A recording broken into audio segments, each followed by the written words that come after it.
Neil Gorsuch, they're trying to get him confirmed, ladies and gentlemen. And the Democrats have found their backbone to a certain extent. They found their backbone, and they're going to filibuster. This has pushed the Republicans into the corner where they have to put up or shut up with the nuclear option. The nuclear option, as we've discussed many times, is to do away with the filibuster in terms of approving a Supreme Court nominee.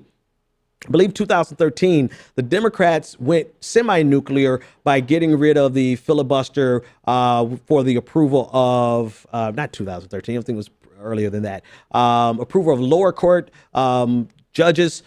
And so in a lot of ways, it seems as though Republicans are using that as a justification to push the filibuster. Here's the problem with Republicans pushing the filibuster. One, it is on the level, it's called nuclear for a reason. It undermines the nature of the Senate. It is something that really could backfire, especially for Republicans who are not in solidly red states. This is something that Republicans in the Senate who are up for re-election could be held accountable for, particularly with independent voters. This is something that's not going to play well for Republicans. However, Mitch McConnell has made it clear that Gorsuch is going to be confirmed this week. So that lets us know that they're going to go ahead with the nuclear option. We're not talking about the substantive reasons to actually oppose Gorsuch. In a lot of ways, this has been reduced down to the affable, the likable nature of his demeanor. And I'm not sure who tweeted this out, but this is not my original thought. I believe it might be April Ryan on Twitter. But discussing the fact that we're talking about a lifetime appointment here. And it should not be reduced down to how likable a guy is. It really should, or a person is. It really should be about the substance of their voting record and their ideology. And then some people are trying to make it seem like this should not be a political process. But I think Chuck Schumer actually said it best. If this was not a political process, we wouldn't be here right now because they would have confirmed Merrick Garland. So with those two things added together, here we are with the Democrats finally getting their win, finally willing to take a stand and say we're going to filibuster Gorsuch, and the Republicans are returning in kind, saying that they're going to do away with the filibuster in general. Where does that leave us? Well, that leaves us with the likelihood that this week we're going to have Neil Gorsuch replace Antonin Scalia on the Supreme Court.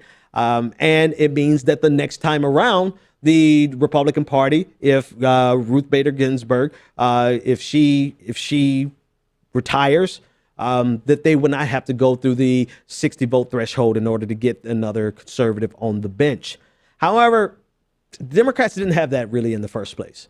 And we talked about this before. If Democrats were going to wait until the next judge, and to give you a little more understanding for those of you who may wonder why they would do that, it's because even if Gorsuch takes this seat for Antonin Scalia, it keeps the balance of the court basically where it's been for a very long time. Right. He's really he's a conservative replacing a conservative. He's ostensibly an originalist replacing an ostensible originalist, because we've talked about why they aren't really originalists, but that's a whole nother conversation. Gorsuch would keep the balance of the court. And so the real concern was, well, maybe we shouldn't do the filibuster now, because if we do the filibuster now and they get rid of it, then we won't be able to filibuster later. But the reality, when you're dealing with terrorists, when you're dealing with threats, ultimatums, the fact of the matter is they would have gone nuclear no matter what, right? The only thing that you really could do in this situation is extract as many political points as you possibly can to make the pain of it intolerable. And so the question about this strategy really boils down to whether or not the Democrats can make the Republicans pay the political price to go nuclear.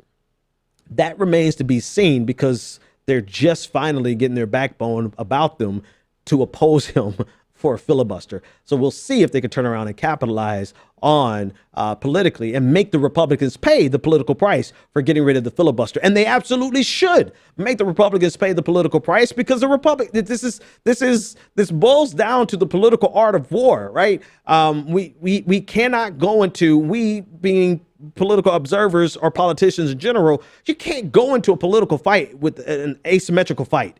You can't go in and with your hands tied behind your back trying to abide by a set of rules that your opponent is not abiding by. And you know, I get all the questions. I get all the conversations about holding to your individual values. I get that. But you know what? When you're in the middle of a knockout, drag out fight, you know, you gotta fight. And you got to play ball the same way the person fighting you is playing ball, or else you give them an advantage to consistently win over you over and over and over again. And in many ways, that's what the Democratic Party has been doing. In many ways, the Democratic Party has been capitulating to the Republican Party for the sake of the appearance of being reasonable, or the appearance of being bipartisan, the appearance of being easy to work with. They've been capitulating to the rightward shift in America for a very long time. And so it's refreshing to see them actually get a spine and say, we're going to fight, win or lose. It doesn't matter. We're going to fight because it's worth fighting. Question is, how far are they going to take it? Are they going to extract political pain points from this? We'll see. But more than likely, if Mitch McConnell has his way and they do away with the filibuster, we will have Supreme Court Justice Neil Gorsuch on the bench.